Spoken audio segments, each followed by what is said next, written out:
6e chapitre, verset 34. Donc je vais lire le sanskrit. Chanchalamimara Krishna pramati baravadridam tasyaham nigraham manye vayam miva sudukskaram.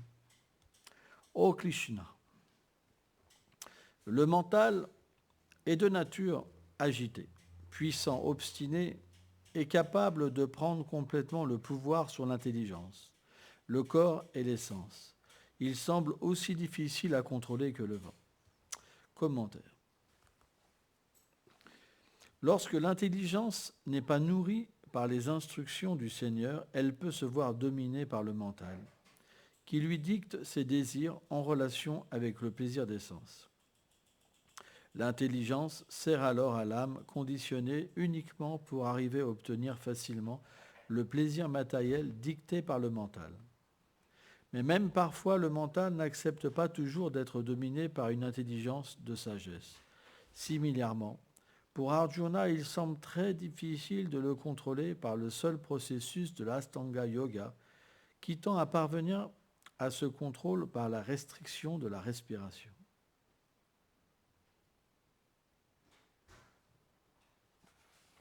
Oma Gyana Timilandasya Gyanam Jalam Shalakaya Shakshuru Militam Janatai Sume Shigula Venama.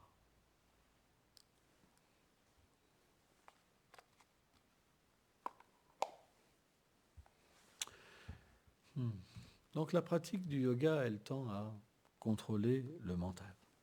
Mais quand Krishna a dit ça à Arjuna,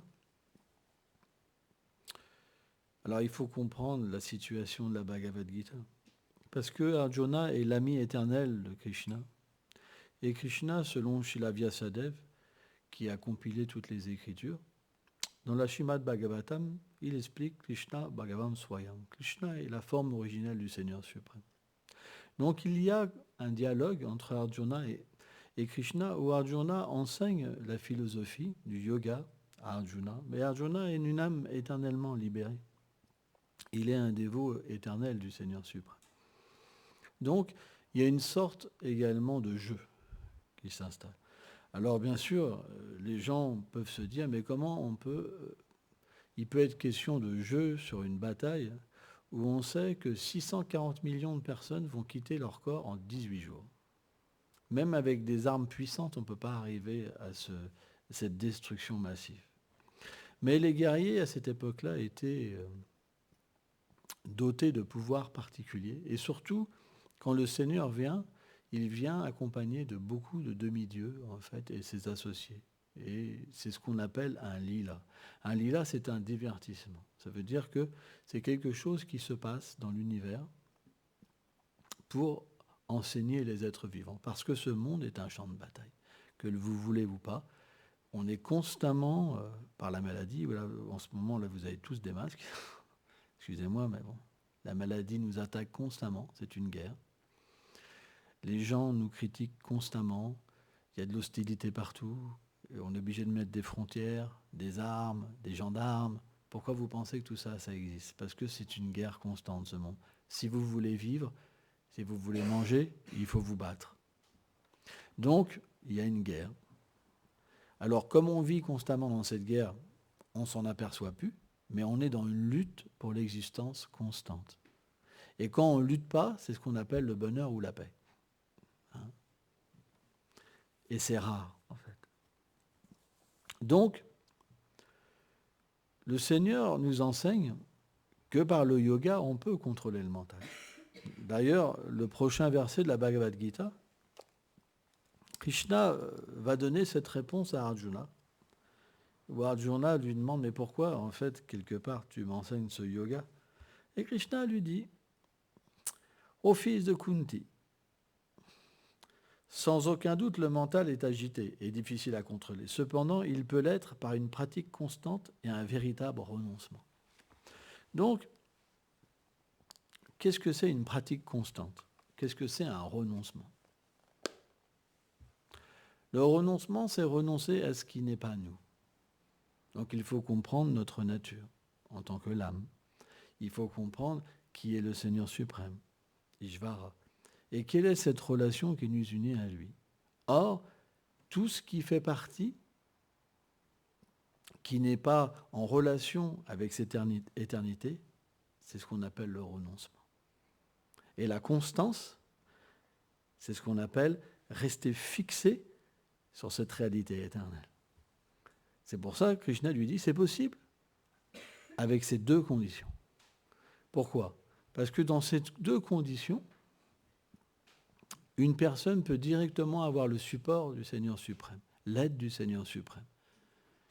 Yoga Kshema. Krishna, il dit plus tard à Arjuna, il dit en fait, je te maintiendrai. Je maintiendrai tout ce que tu as et ce que tu n'as pas, je te le donnerai. Parce que celui qui est fixé dans cette relation et qui renonce à tout pour cette relation, naturellement, le Seigneur se révèle à l'être vivant, tel qu'il est, et l'être vivant peut réaliser sa nature éternelle. C'est ce qu'on appelle la vimukti, la libération spéciale. Ça veut dire où l'être vivant devient une âme réalisée et qu'il sort de cette condition matérielle temporaire où il réalise qu'il n'est ni une femme ni un homme, qu'il n'a aucune relation avec pays, enfants, richesse de ce monde. Il retrouve sa place dans la demeure éternelle du Seigneur suprême. Et il peut voir avec ses sens spirituels, pas avec des yeux matériels. Ça veut dire que sa forme éternelle se manifeste et il peut voir la demeure du Seigneur et voir face à face le Seigneur suprême. C'est ce qu'on appelle préma, l'amour de Dieu. Tout autre plan est temporaire, c'est expliqué. C'est par exemple le plan de l'Atma-Tattva où l'âme peut, quelque sorte, goûter la félicité intérieure, par exemple. C'est le plan de la vertu. Mais la transcendance, ça veut dire qu'on est conscient de notre réalité éternelle. C'est pourquoi c'est possible. Mais c'est rare. Parce que les gens qui sont dans ce monde matériel, ils viennent pour un motif. C'est qu'ils veulent leur royaume. Ils ne veulent pas être dans le royaume éternel du Seigneur suprême. Ils veulent leur royaume. Alors automatiquement, bien qu'ils acceptent une relation avec le Seigneur suprême, elle n'est pas pure. Elle est dans l'action intéressée. Ça veut dire qu'ils veulent la paix, ils veulent le bonheur, mais pas véritablement avec le Seigneur suprême. Où ils veulent être libérés des souffrances, être dans la félicité, les énergies. Beaucoup de gens parlent d'énergie. Mais en fait, avec Tapitinapanam, le Seigneur reste caché. C'est expliqué. Il est dans le cœur. Ishvara Saulabhutanam. Il accompagne l'être vivant dans le cœur, mais il reste caché pour ne pas interférer dans les désirs de l'être. Il faut que ça vienne de nous. C'est très important à comprendre. C'est nous, le déclencheur de cette relation. Bien que cette relation soit éternelle et qu'elle est temporairement recouverte à cause d'un mauvais désir, tant que ce désir ne sera pas complètement déraciné, la relation ne pourra pas s'effectuer. Parce que le Seigneur a une qualité, une de ses 6 qualités, c'est le renoncement. Il n'est pas un dictateur. C'est très important à comprendre. Il ne force personne. Simplement, il observe. Quand vous ne voulez pas être avec lui, il vous observe. C'est ce qu'on appelle le plan de l'âme suprême. Le Seigneur vous observe, vous accompagne, vous, vie après vie, vous donne même les fruits de vos actes, bons ou mauvais. Vous devez souffrir, vous devez être heureux. Mais en fait, l'âme, elle ne goûte pas à ce bonheur et à cette souffrance. C'est comme quand vous êtes dans un rêve et que vous vous réveillez, en fait, quand vous êtes libéré. Vous comprenez que toutes ces choses que vous avez connues, elles s'effacent. Personne n'emportera richesse avec la mort. Ces relations, vous devrez tous les abandonner. Tous, tous, tous. C'est pour ça, c'est pas qu'on abandonne les êtres, mais on abandonne la fausse conception. Et on leur donne la chance d'eux aussi s'éveiller à leur réalité. Parce que si on alimente avec les êtres vivants l'illusion, comment ils vont se sortir de l'illusion? C'est pour ça que Krishna donne cette Bhagavad Gita dans cette circonstance, pour nous permettre de partager la connaissance. Quand on dit qu'on aime quelqu'un, est-ce que vous voulez que quelqu'un expérimente les mêmes galères que vous avez galéré? Vous avez expérimenté la souffrance, la maladie, la naissance, la mort va arriver. Vous voulez que l'être que vous aimez, entre guillemets, se libère. Sans ça, quelle est la nature de cet amour? Si vous n'êtes pas capable de libérer une personne, quelle est la nature de votre amour? Elle est simplement égoïste. C'est pour ça que les relations s'arrêtent dans ce monde. Parce que le jour où une personne ne vous donne pas ce que vous voulez, ça s'arrête. Mais quand l'amour est imbibé de connaissances, quand elle est imbibé de connaissances, on veut naturellement donner le meilleur à une personne qu'on aime. Moi, je me rappelle, par exemple, dans ma vie d'avant, j'ai côtoyé toutes sortes de personnes. Et j'ai aussi pris des drogues.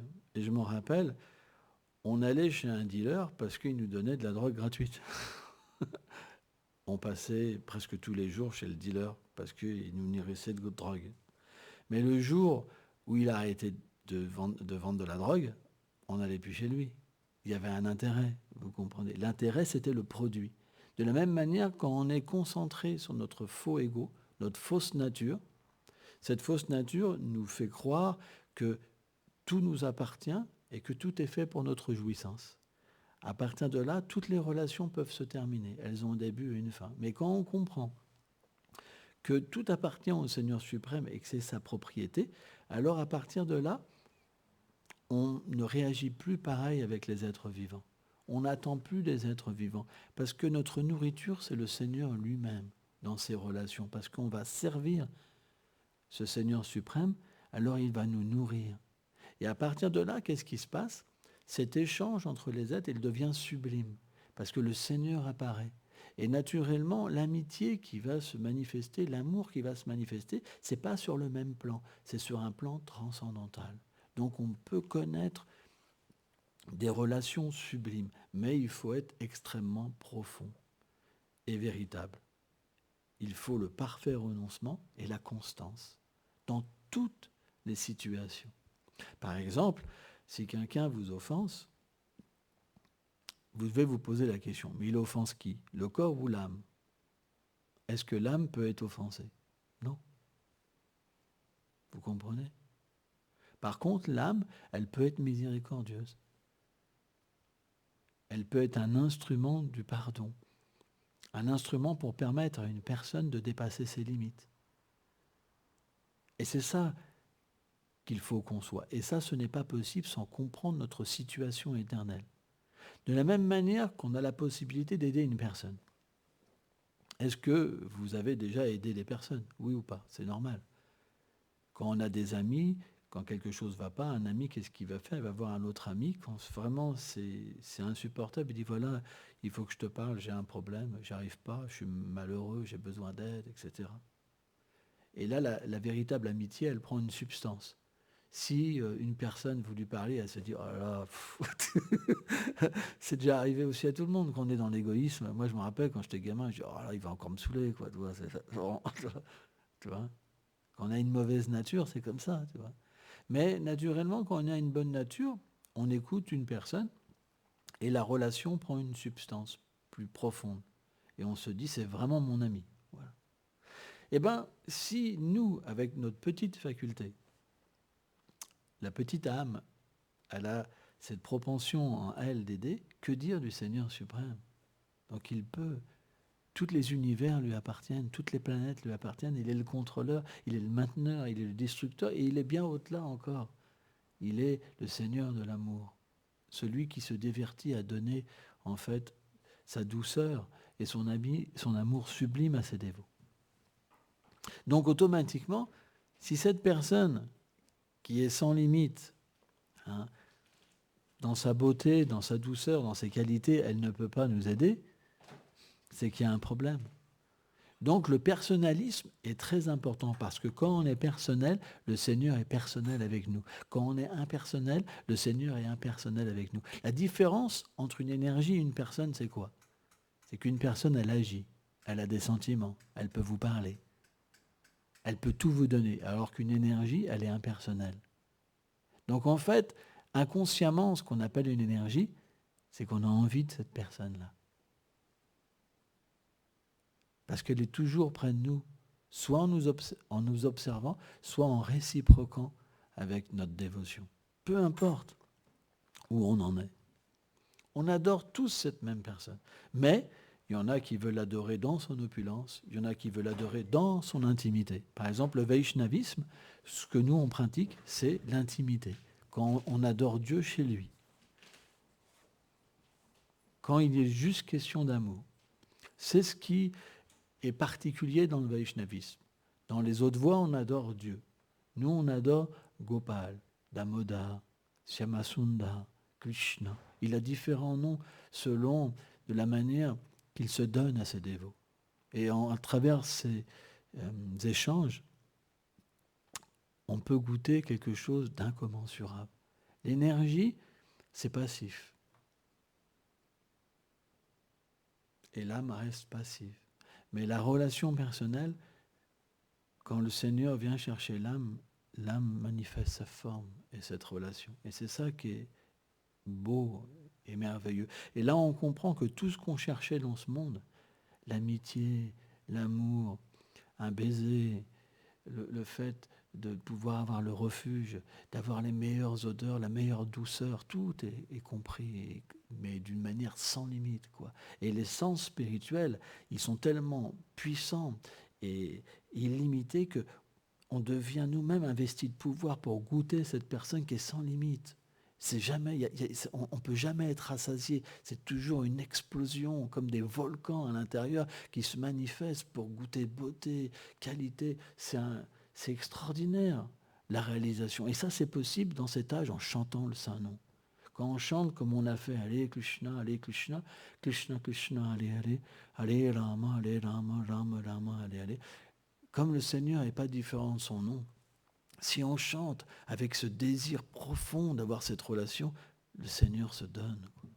Mais c'est rare, parce que les êtres, ils veulent simplement essayer de jouir dans ce monde. Vous avez vu vos parents, l'échec. Vos grands-parents, l'échec. L'échec, ce sera la mort, de toute façon.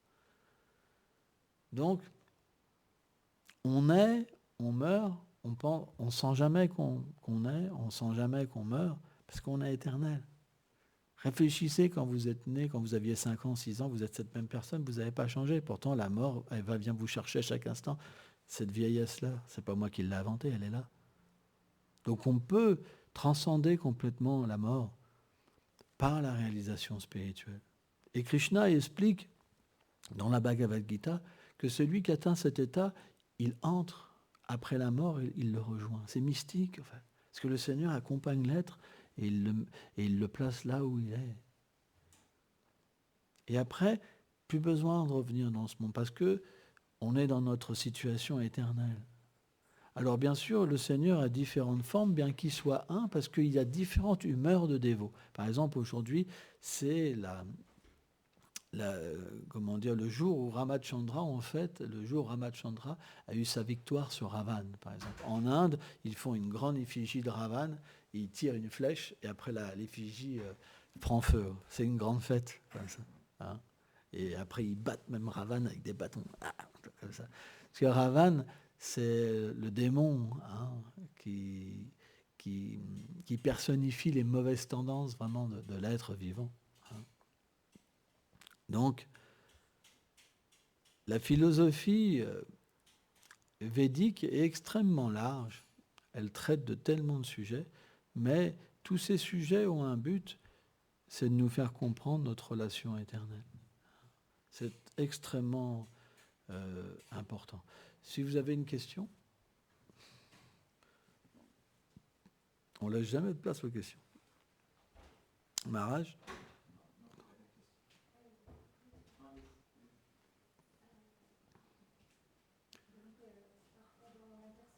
Tiens, enlève ton masque, là je ne comprends pas.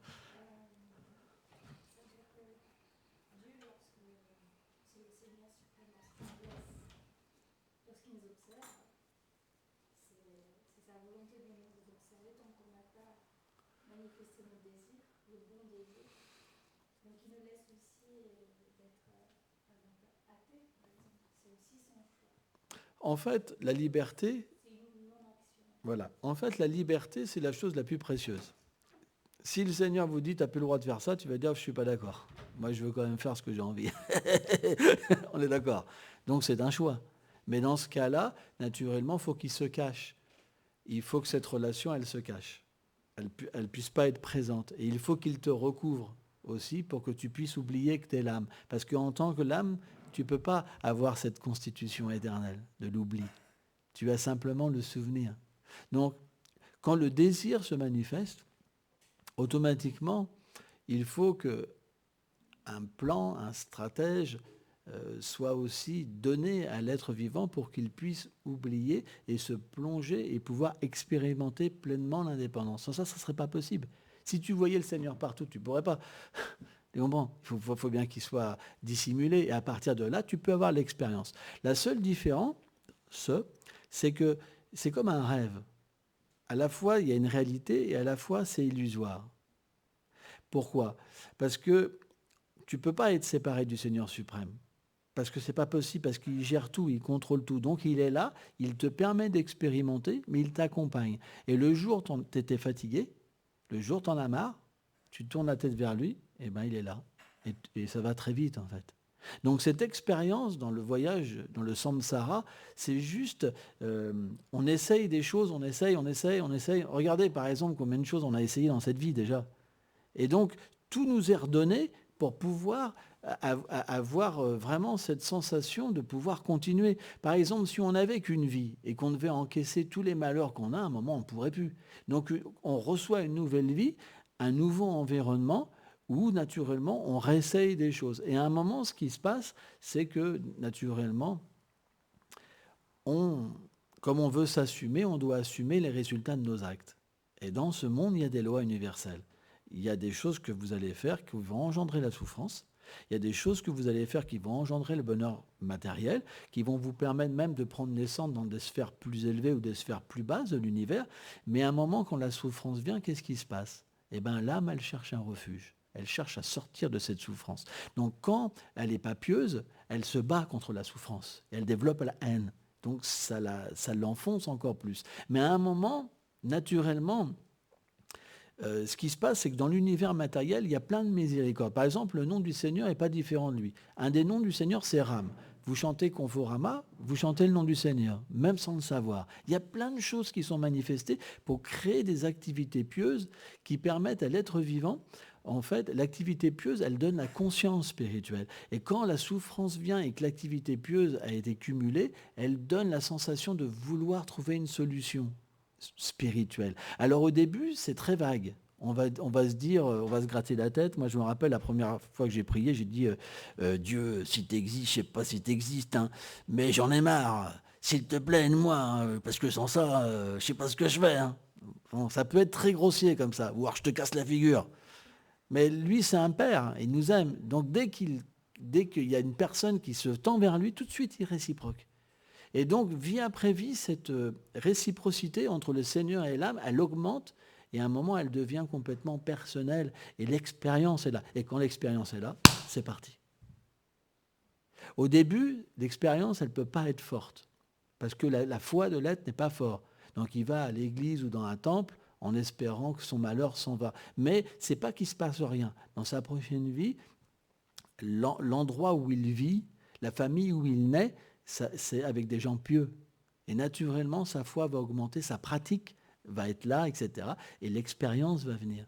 Donc, on ne devrait jamais penser que, qu'on n'est pas guidé. C'est pas que le Seigneur, il fait rien. Mais s'il vous dit que maintenant t'arrêtes, tu es dans l'illusion, tout ce que tu fais, ça vaut rien, vous allez dire, bah attends, là, je n'avais pas calculé ça. Donc il y a différentes fois selon les différents niveaux de conscience. Il y a des fois où on vous dit, vous êtes le corps, vous êtes un homme et vous êtes une femme. Parce que vous êtes à ce niveau-là. Quand vous pouvez comprendre que vous êtes l'âme, à ce moment-là, il vous dirige vers une foi plus élevée. Et là, vous pouvez vous réaliser.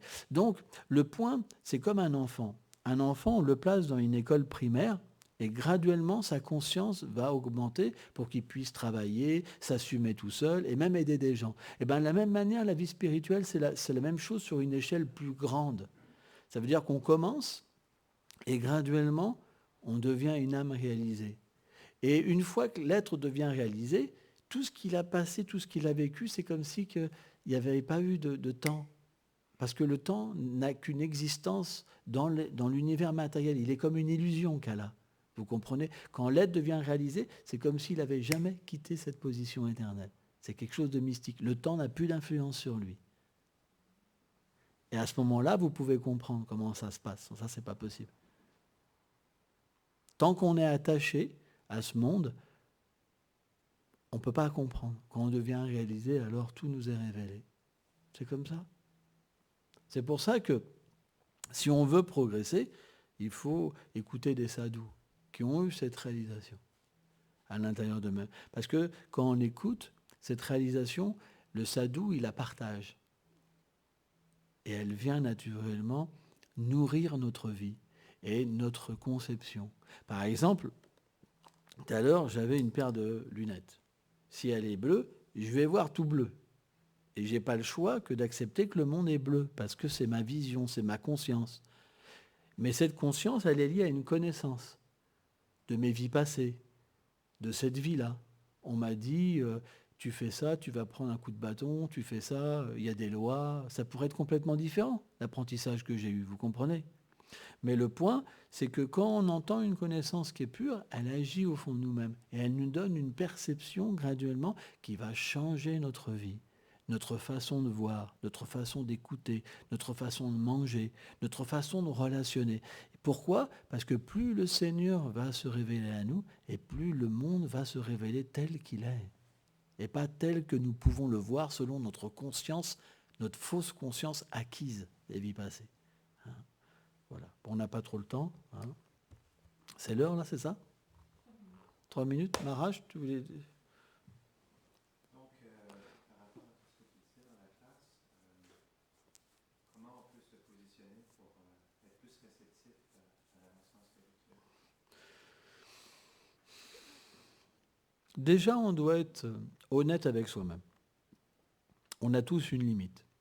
On ne va pas, si on veut tout dépasser d'un seul coup, on va juste prendre un mur et tout abandonner. On doit être accompagné par des gens sérieux, des gens qui ont les pieds sur terre et pas des allumés. Les allumés, ils vont vous dire, ah là là, vas-y, vas-y. Ah. Alors tu vas arriver chez toi comme ça, ah, vas-y, vas-y. Les enfants vont se dire, voilà, ou maman elle est barrée, oh là là. Et puis les gens vont se dire, l'hôpital psychiatrique elle est craque. Tu comprends? On doit vraiment être bien accompagné. On a besoin d'aide, on doit être bien accompagné. Seul, c'est difficile. Le voyage, seul, c'est difficile. Des fois, on est fatigué, des fois, on n'a plus la force. Donc, on doit être bien accompagné par des gens sains. Et ça, dans la spiritualité, c'est pas si simple que ça. Il y a beaucoup de gens, excusez-moi, détraqués, quoi, hein, qui ont eu leur expérience, elle est réelle, mais elle n'est pas constante. Donc après, leur analyse de l'expérience, c'est leur conception. Et la conception, quand vous n'êtes pas pur, bah, ça peut donner toutes sortes de dérives sexuelles, arnaques d'argent, ceci, cela. Vous savez, la conception sectaire, elle n'est pas apparue parce que les gens sont que méchants et contre la religion. Elle est apparue de faits qui sont existants, de personnes qui soi-disant étaient des saints et qui ont fait n'importe quoi. Donc il faut être bien accompagné. Parce que c'est difficile de rester seul. Et si on invente notre façon de faire, il y a des choses au fond de nous-mêmes qui vont simplement rester sous une forme latente ou voilà quoi. On doit trouver des personnes qui peuvent nous aider d'une manière honnête, quoi. C'est important. Et à partir de là, l'expérience qu'on aura qui est honnête, eh ben, elle ne va pas faire peur aux autres. Parce que le problème, si on arrive et que graduellement on est trop différent des autres, tout le monde va nous rejeter. Moi, j'ai eu l'expérience. J'ai eu l'expérience de mal avoir été accompagné au début, par exemple. Alors, il y a longtemps, hein, mais pour moi, ça m'a beaucoup nourri parce que je me suis retrouvé à finalement parler de choses qui dérangeaient tout le monde, qui faisaient peur à tout le monde, et tout le monde a eu peur. Et comme j'étais attaché à rester dans la vie spirituelle, bah, tout le monde m'a rejeté, et j'ai rejeté tout le monde. C'est pas, le but, il n'est pas là. Le but, il est de devenir une harmonie pour les autres. Vous comprenez? Ben ça, moi, c'est quelque chose que j'ai compris parce que j'avais mal été accompagné dans ma vie spirituelle au départ. Et automatiquement, l'expérience que j'ai eue, par exemple, même avant ma vie spirituelle, quand j'étais dans une vie de gang, par exemple. Dans une vie de gang, c'est simple, personne t'aime et tu développes de plus en plus de haine envers les gens qui t'aiment pas. Donc il n'y a pas de limite. Tu te retrouves de plus en plus seul. Et bien la vie spirituelle, c'est un peu la même chose. Tu rentres dans un groupe et parce que les gens t'aiment plus, tu commences à racheter tout le monde en disant c'est tous des mécréants. Et tu développes la haine envers les êtres vivants. Et ça, c'est destructeur. Donc il faut vraiment être bien accompagné. La vie spirituelle, elle est comparée à de l'amour, à une relation d'amour que les gens ne peuvent pas forcément comprendre. Eh bien, il y a des choses qu'on doit garder dans son cœur pour ne pas déranger les autres. On doit être des amis. Si quelqu'un n'a pas la possibilité de comprendre, pourquoi lui en parler? Pourquoi lui essayer de lui laver le cerveau? Non. Voilà, si quelqu'un a une relation avec nous comme ça, ben moi, quand je vais voir mon père, ma mère, je ne leur parle pas du yoga. Je leur dis papa, maman, je reste un moment avec eux, puis je m'en vais. Parce que sans ça, ils vont se sentir mal. Voilà. Donc le point, c'est qu'on doit avoir une bonne attitude dans la société et pas déranger la société. Par contre, si quelqu'un demande de l'aide, on lui dit oh, je te sens bien, comment tu as fait pour t'en sortir? Bah, tu dis voilà, c'est la vie spirituelle. Et puis si quelqu'un en veut plus, on donne plus. Mais si tu donnes trop, paf, c'est parti. C'est la peur, c'est ceci, c'est cela. Et donc, du coup, on se sent rejeté. Et graduellement, on s'isole, on s'isole, on s'isole, on s'isole. Et si on n'est pas avancé spirituellement, à un moment, ça craque. Parce qu'on se dit, mais j'ai tout perdu, à quoi ça sert? Donc, il faut bien être accompagné. Et quand on est mal accompagné, ça fait des dégâts, quoi. Ça fait vraiment des dégâts. Et il y a peu de religieux, c'est assez rare. Moi, toutes les portes que j'ai été frappé, hein, des religieux, des ceci, cela, euh, ils ont tous la vérité, juste la vérité, les autres, c'est dur, quoi. Moi, j'ai beaucoup souffert de ça, hein. J'ai beaucoup souffert. Moi, j'ai vécu avec des gens, pourtant, c'est des religieux, hein, mais qui avaient beaucoup de haine et à un moment, ça contamine le cœur et puis il faut t'en sortir. Et puis c'est assez dur, hein, quand même, hein. C'est pas évident, hein.